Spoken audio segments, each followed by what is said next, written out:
Peace to the kings and queens. It's your brother Tim Gray here from the Melanated Medicine Podcast. And today, I think we stepped it up a little bit. This season is just amazing. So I don't usually use notes. My production crew knows, but this is not something I want to mess up. Okay, so let me just give you just bear with me for a second so I can give you a proper introduction. Today's guest is Dr. Shayri Greenwood. Okay. And she's a highly accomplished educator, scientist with a PhD in biological psychology. That means she's a neuroscientist. So the geek in me is excited also to learn some things about myself I probably did not know. Let the audience, because we do have a lot of audience members, please let's give the sister a round of applause, please. There we go. Yeah, I need to hear the background. We don't do snaps, we do claps, baby. We don't do snaps, we do claps. Okay, all right. I'm gonna calm myself down a little bit. Thank you. Also, I'd like to make a footnote. Her husband was on the podcast. To his credit, said that she was going to be on the pod. And she is here. So shout out to our brother Larry Hamilton, who was a guest, who made sure that his partner was here. Thank you, doctor. Absolutely. Thank you for having being here. me. No. This is what we want to do. We want to have you here. We want to hear the story. And I want to know why neuroscience. Yeah, that's a great question. Thank you for asking. It's deeply rooted in my family. Okay. So my brother was diagnosed with epilepsy when I was early teens. Okay. And so seeing him go through seizures continuously in the house and no one really knowing what to do, I think I had decided at a really young age, I'm like, I'm going to cure epilepsy, which now that I am blessed 40, Listen, first of all, this don't look like 40. Also, being of extra melanated descent, I really don't know what 40 looks like because I'm just used to this. Because you could have said 32 and it would have been like, yeah, that's it. So yeah, a lot of us don't get there. So come on with it. Yeah. So I think that I naively, and I always say that when I tell my friends, I'm like, I naively thought I was going to cure epilepsy and then really got into geeking out in science, loving every part of it, and then realized, oh, this is more complex than I myself can solve. And so my passion became train the next scientist, train the next scientist of color. Then it became train the next female scientist because I was always in the solo status. Sure. In graduate school, I was the only woman of color. It was the only Black woman in my PhD training. And so for me, that was really big in terms of seeing what people can and cannot do. And so I think after I did my PhD and then did my postdoc, I said to myself that I needed to start training the next science scholar, is what I call my students. And in the classroom, I called them scientists. They all know that I am not the one that's holding the mantle of education. I just happen to go to a little bit more school than they did at this time in their lives. Yeah. So I think that like the why neuroscience really came from my brother and really wanting to pay onus and credit to how hard and challenging it was for him to be the older brother, to be going through that much pain, and then also to come on the outside of it with a mental illness. He has bipolar disorder that was finally diagnosed. And so then I became really interested in using the psychology part of my, it's called Integrative Neuroscience now. It's biological psychology. It melds and marries the parts of biology that we also see in psychology and vice versa. Okay. And so that's where I started leaning in a little bit more heavily into the psychology side of this to understand, like, what is it that people understand about people with bipolar disorder? How are they treated? How are we ensuring that we as a community understand the distinctions between, say, for example, schizophrenia and bipolar disorder? Sure. Because it took a long time for my brother to be finally diagnosed in the correct way. I just want to jump in real quick and say something that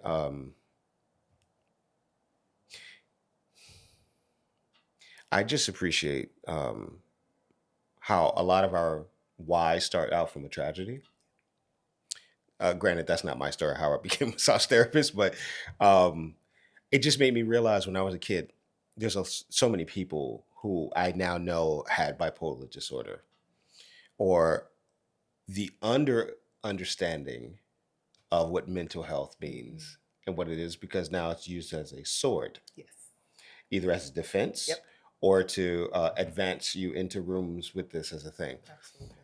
And so I just want to make sure, I just want to say I appreciate the care within that, particularly for our community, because a lot of our stuff is just not diagnosed due to time, access, and comparable people who can spend time with those people, understanding where they are. You know, because a lot of times our family members have been diagnosed with a myriad of different things, and we just honestly just accept them as is, and you know what not to do. Right. And people don't ask questions. I have, in my family, become the one that has to, I carry it with love, so I don't feel like it's a burden, but I'm usually the one that has to explain what's happening in every scenario, in every way, and put on, you know, the multiple masks or the multiple voices to get me access into the information that I need. So you're the oracle in the family. I have to be able to speak in a certain way that allows people to give me access to the information that I know. Sometimes I do have to pull the card of, no, I understand what's happening in the brain. I don't have the MD. Yeah. But my time in research suggests that I understand what you're saying. Right. And so sometimes I have to throw out a neurotransmitter and doctors go, they speak to you differently. Oh, for sure. For sure. And so it's like, oh, if I throw out that piece of what I know I did in the lab, or if sometimes I truly begin with that and I don't wave it as a card. People who know me know it took me a long time to accept the last three letters behind my name. All right, stop. Stop. The reason why we have to stop the pod at this point is because we had to make sure that her introduction was correct, because she just wanted me to say her name. And I'm going to say this to the rest of you amazing human beings out there. If you have letters that follow your name, it needs to be in everything that you do for two reasons. One, you earned it. And two, you paid for it. That part. So I don't have PhD in front of my name, but I am considering figuring out what the next thing is, because Dr. Timothy Gray sounds really sexy. Doesn't it though? I'm just saying. But it does say Master Massage Therapist, LMT. It does say PT. It does say Certified Yoga Instructor. It does say Inventor. It does say all these things, because we are standing on somebody's shoulders who died for us to be in this position. So we need to say who we are and be proud of it. Yeah. And if it does need to be used as a battering ram, it's perfectly fine. I'm sorry, as you were. No, please. That was great. And I appreciate that, because I do need to be called in when I do that. And I think that I have finally sort of come to a positionality of going, no, you really did do that work. That wasn't a mirage, if you will. Yeah. You were there in the lab. You learned those skills. Yeah. Every time I stand up and teach, I tell my students, like, I am not, again, the mantle holder. I just happen to go to school a little bit more. And if you could be at, one of the things I say in the classroom a lot is if you can be so nerdy as me, or if you can be so much of a science geek, then you'll really want to do this. And what's really been sort of beautiful for me is to see the number of girls I've been able to support, is what I'll say, in their next steps. I had a student come to me at the beginning of the year, and she is already a published author. Oh, wow. She went off from a project I did in 8th grade with her and went and found a lab and started doing research herself. And she's only a 10th grader. Air horn. So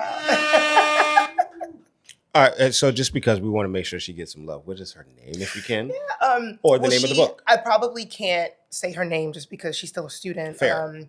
But I can say that she published a research article with a lab in the United Kingdom. That's it's enough. On Dravet syndrome, which is sort of analogous to epilepsy. So I think she took me telling my students about my brother's story, about my interest into neuroscience. And she was like, I want to study this more. And she went and did it.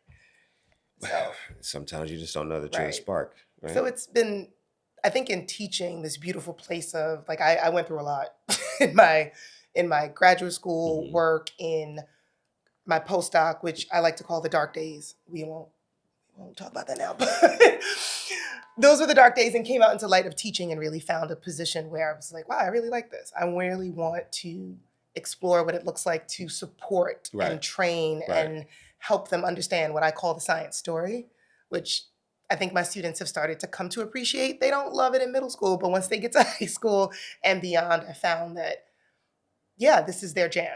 And they geek out with me. And they like to come back and tell me their stories. And I have a number of students that do that daily, which I truly appreciate. But for me, it's holding space for their science story. And at the same time, let me also remind you, you're also holding up a standard.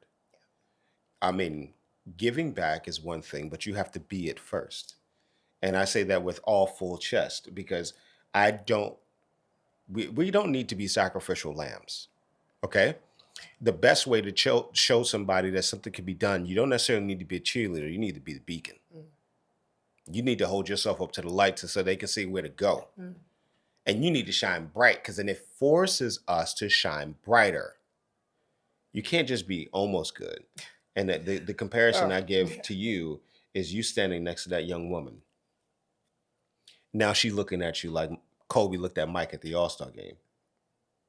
And Mike goes, okay, now you're here. Yeah. Now we can talk. Right. He wasn't going to help him before that. Let me see if you really wanted enough to get here. Right. And this is what Kobe said in the All-Star game. I'll never forget it. Kobe's like, yeah, I know what you were going to do on that play. That's why I was there. He goes, so why'd you go for the fake then? He goes, yeah, I knew what you were going to do. You couldn't do that. He said, then you should have stopped the fake. Mind you, the both of them are just jarring at each other. He goes, they're going to give you that call every time. He goes, yeah, because you got 1 and I got 6. I like that he still had you still haven't reached here yet moment because it continued to make him thrive for something. And that's the only way you get that Kobe who then teaches LeBron and D Wade. Right. Because they were good. Right. But when Kobe joined the Dream Team Part 2, that's when they went from, we could go out, hang out. And when they would come back from partying out in Vegas, Kobe was headed to the gym. There you go. And he goes, keep pushing. So they started looking at themselves like, wait, he's already the guy. Why is he still going at 5 a.m. when we coming in? And then D Wade starts going. And then LeBron starts going. And all of a sudden, they just start washing people. Because the work ethic is still the most primary aspect. So that nerdy part of you is a skill set.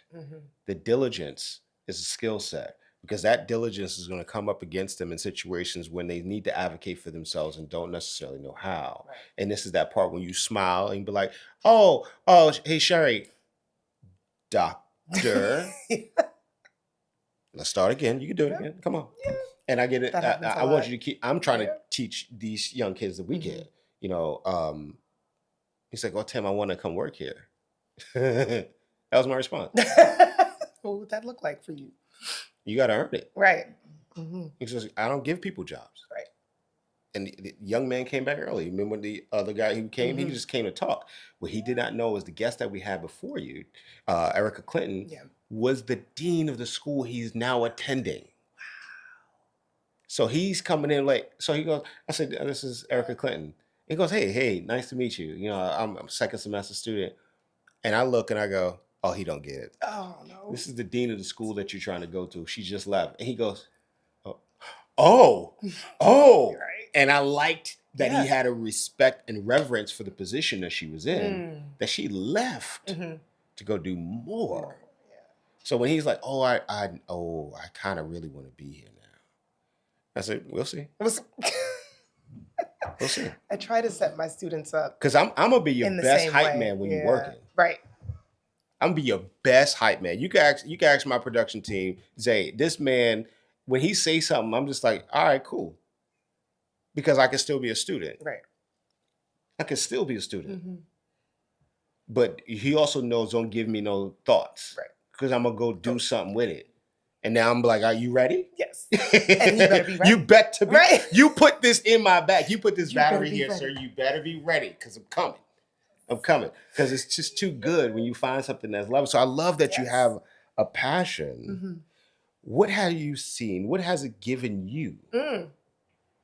You put in all of this work. What has that work given you? That is such a powerful question. I think it's given me a position of remaining a lifelong learner, remaining someone who can continue to respect sort of like the places where we don't know a lot about what we think we know about, to stay solid in the things that we do, and then be open to really teaching science. I think that the pandemic in a certain way from a science perspective, enraged me because I'm such a strategist and I need to know the strategy, and to see how many people didn't know. I feel sorry for your husband, but he's fine. He's okay. I'm just joking. To see how many people didn't understand like the basic difference between a virus and a bacteria, and I'm sorry, Larry, you've heard me say this so many times, was sort of like, okay, let's all have like what I like to affectionately say, a come to Jesus moment with where we are in the world and what we do and do not understand. Yeah. And then let's all be open to the positions of learning, which I think that hasn't happened. So if I think about sometimes I tend to, and this is on me, I tend to focus on the areas where earning this degree felt painful. Instead of the areas where it's given me so much joy. Okay. And so I am beginning to be thrusted into ways in which to accept that. That is the beautiful thing that you can do in life. Yeah. Acceptance. Yeah. And that's the reason why we make sure we call her doctor. Remind her. Okay, I'm sorry. No, you're fine. These are such challenging, I guess, questions for me because I've lived in such a positionality of being told that this does not matter, or being reminded in a lot of ways in the spaces that I occupy, which is why I'm wearing Take Up Space as a reminder to myself. Come on, talk your talk. I think that a lot of the areas that I am in my life, I work at an independent school, which is great. When I was in my postdoc, I was in the solo status. When I was in my PhD training, I was in the solo status. And I think that I've taken a lot in from people who want to constantly remind me, you're Shayri. And then if the ask is, hey, actually, so that these young students of color who are also in a minority position here, just so they can see that this is possible, can you call me Dr. Greenwood? And then it's not from a position of ego. It really is a position of representation. So those kids know you can do this as well. I'm going to give you a step further. Give yourself the credit of getting here.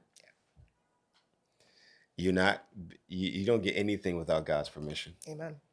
So you were destined to be in this position.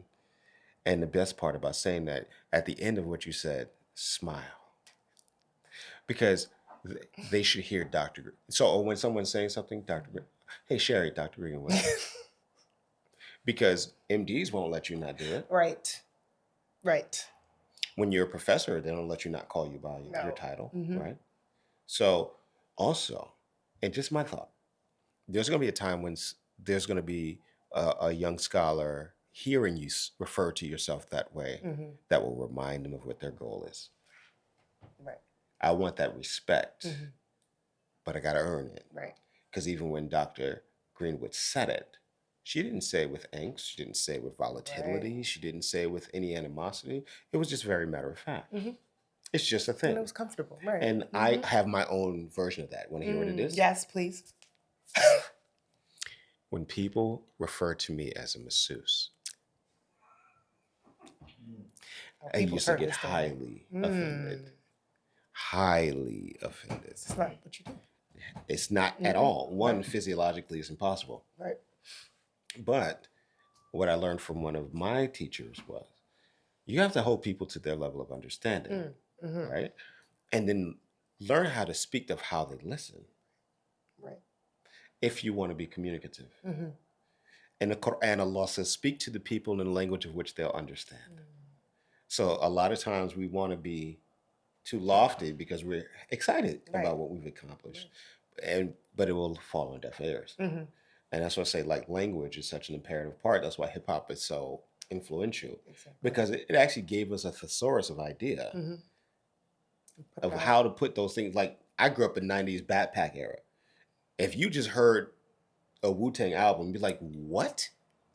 A Bomb Atomically. Like, what? But then it made you go, what does that mean? And then you fast forward to today, where somebody like the Jizza, the genius, has semesters at MIT. I know. And now we're in colleges, we're courses that... Lupe Fiasco is in his third semester teaching rap theology. The word can open up so much.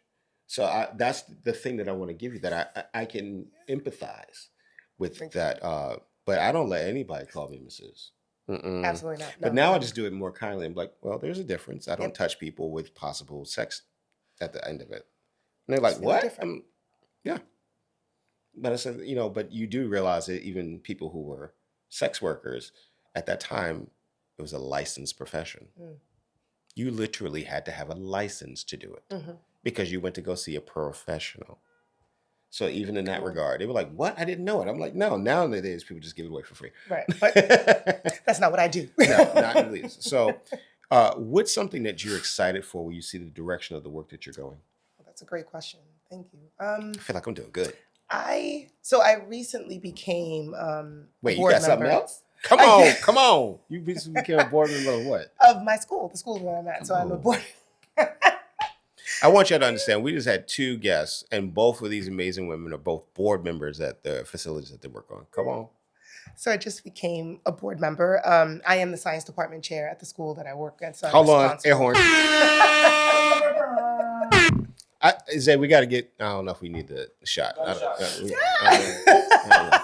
He did it. Well, I'm not going to say congratulations. Yes. Well, I think that one of the things that I was really interested in, because I really enjoy the community I'm at and the school that I teach at, and wanted to know more about how to be of service at this school. Okay.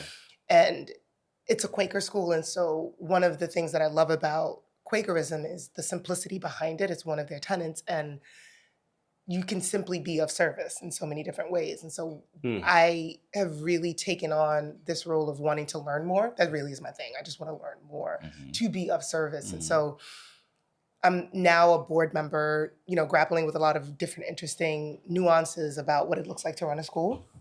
Being the science department chair has allowed me to have really robust conversations about curriculum. Like, what does it mean to teach science? Why do we teach from an inquiry-based and a student-centered pedagogy? What does that mean for our students? What is their experience in science? Right. And because so many students leave my classroom feeling like they are the mantle holders, I really want to be able to inform that throughout the work that we do. And so in my department, I think that I'm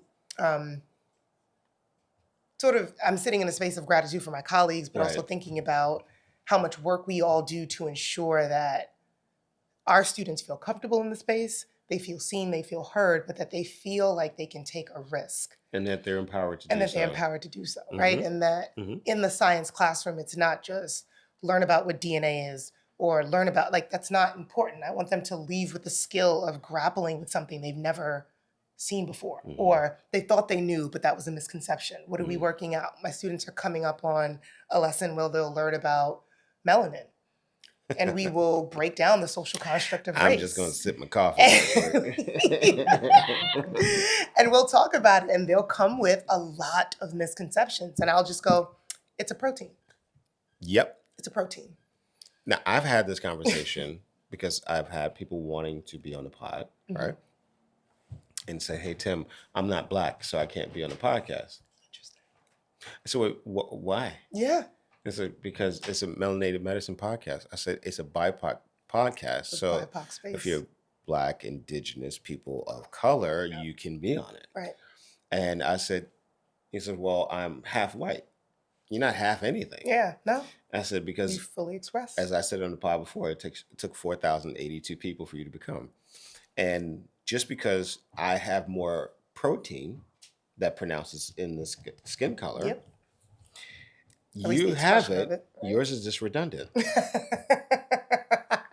See the science? See the science? And the thing that made me feel good about talking to them is that I said, this is the reason why I can naturally go outside and vitamin D from the sun, I can absorb it and make it into energy. And he goes, huh. Yeah. It's just a chemical process. I said, so our bodies are not wrong.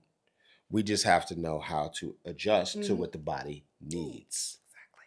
Which is what our ancestors did, right? Quite In often. the Great Migration, they moved away from that central point when they were getting so much melanin that now we have this beautiful diversity that people don't appreciate.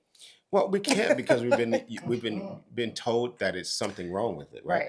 And I saw a joke on a podcast. It was hilarious how he phrased it. He goes, back in the 70s, he says Italians didn't become white until like the 80s. He goes, because in every bad guy movie up until this point, all the bad guys were the olive skinned dudes. Right. I was like, oh.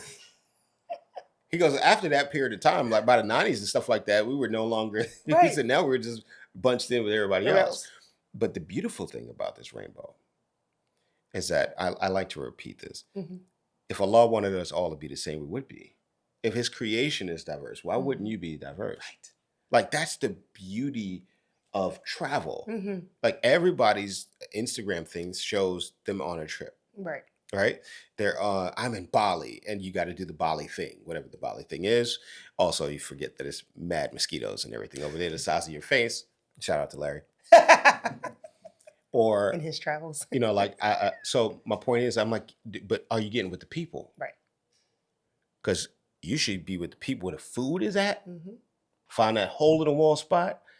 They will treat you with a different type of love. Exactly. Like I'm headed to Jamaica for my boy's wedding, and I'm trying to get two of my friends who are from there to go back. Yeah. It was like, but aren't you going to be at the wedding? I'm like, yeah, but when that ceremony over, what are we doing? Take them backyard. Right? He's like, you trying to see this? I said, yeah. But I'm trying to go with them locals because, we ain't going to be out here all willy-nilly. Right. So, I'm sorry for that spiel. No, you're great. You're so kind. What's something that you're looking forward to? Mm-hmm. You. For me. That's a great question. That's a great question. So I'm looking forward to, I'm looking forward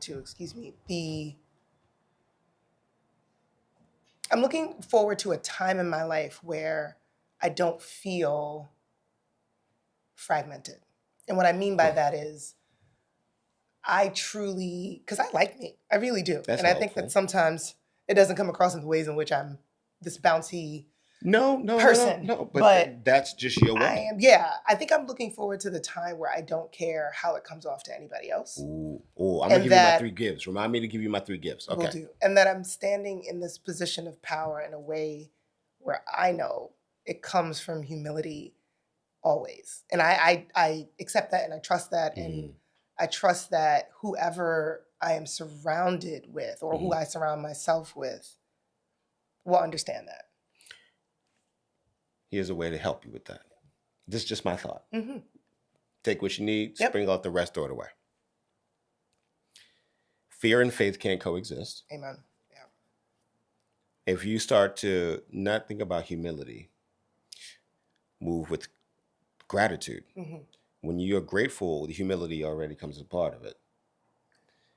Also, you were chosen for that idea. Right. That's the dopest part about it. When I think, can I do something? When I try it, I have no idea what's going to work. When I made this, it was from something I saw on the internet. Kid you not. I saw it and I was like, that's dope. But I feel like a punk if I just take what somebody else did. No, let me take it and make it mine. Mm-hmm. Do that little great thing to it. Boom. And now I'm like, all right, what's next? But I don't know if it's going to work. Right. But if the idea was given to me, it was for me to do. Now, if I can share that with gratitude, the humility within it will be there. Yeah, it'll be present. Yeah. It'll be there. Thank you. Because it was God's mercy within the offer for you to take it. Because there's no new ideas. We're just taking those things that have already been there. Yeah. We're not reinventing the wheel, as I like to tell my students. At all. And that's the best part. You don't have to reinvent it. Right. You just have to make improvements on it. Right. You're adding to it. That's it. What can you do with that? Come on. So I think I'm looking forward to that. I'm looking forward to what I decide to do next, because I think a lot of people at my job think I do too much, if you will. They're like, hey, you're doing a lot. I'm like, actually, it doesn't feel like a lot. It just feels like because me. They don't have the capacity. It just feels like me, right? It just feels like me. That's your Tuesday. Exactly. Like if I'm doing this, that just feels like me. And so I'm looking forward also to what the next sort of like scientific discovery is and who's going to create it. I think there's this buzz around, rightfully so, around CRISPR technology to cure, and I'm using the word cure loosely because that in science can be a hot topic, but it can cure a myriad of potentially genetic disorders, potentially even neurological disorders. I taught a neuroscience course at my school to juniors and seniors, and the capstone project was for them to decide on a neurological disorder of their choice and then to write a grant towards getting it. What would that look like? What kind of research would you need to do? I like this. How much money are you asking for? What is the National Science Foundation? What is the NIH, National Institutes of Health? And how would you ask these people for what you need? And that project took on this beautiful life of its own where students were like, no, I want to keep this. Can you, like, you're going to grade it, but can I get it back so I can hold on to it in a couple of years so I can see if I can make that a thing? Can I accomplish that? So that part I'm of them looking forward knowing to that there's money. Right. Yeah, that's all right. Yeah. But there's opportunity in showing people that something is needed. Right. And a lot of times people don't know that something exists before you tell them. That's the reason why you write the grant. Right. That's the reason why you try it, because people don't know that this is needed. Don't worry about if I don't know if it's going to work. You don't. That's the reason why you do it. See what happens. Right. Or as my mom used to say, try it twice because you might not have been paying attention the first time. Come on. So I like that these are things that you're going after. Yeah. I like that you are the representation that these younger people and older people who are deciding to go back and do something like neuroscience can go, oh, there's movement. Yeah. You know, there might not have been movement in their life when they were thinking about doing it, but now there's a nice little tread going on that I can be attached to. So thank you for doing that. Thank you for all of the things. Thank you for your letters. Thank you for your letters, doctor. I want to say that this has probably been one of the more gratifying things to be able to do is talk to a woman in a position of an academic. I like that part because, like, my niece told me never to use the word smart because the derivative of that word does not mean what we think. She says to use intellectual. So I will say she's 10. Yeah. Come on. Shout out to Artie. Yes. So I thank you for being a guest here. Thank you. For Is there having me. something that you would like to leave a note for one of our members who are watching, who are thinking of becoming scientists or who already are scientists? Yes. I'll speak to both. Come on. Both messages You are got the it. same. Be a lifelong learner. Be curious. Know that whatever you are thinking is possible and valid. That's the piece. That's a period. The validity That's a for period. yourself. I want to say thank you for being a member of, and welcome, because now you officially have your Melanated Medicine pod. You can't get one of these unless you are a guest on the pod. I want to say once again, peace to the kings and queens. Thank you for your time, your love, and your attention. We hope that we added some value to your life. If anything that was good, please give it some love. Anything that was bad, let us know on the side so that way we can make it better. Okay? Because we're here to help you heal. All right? Peace, y'all. All right, y'all. Yeah, come on. Y'all can let it go. They acting like a fake studio audience. I'm just saying.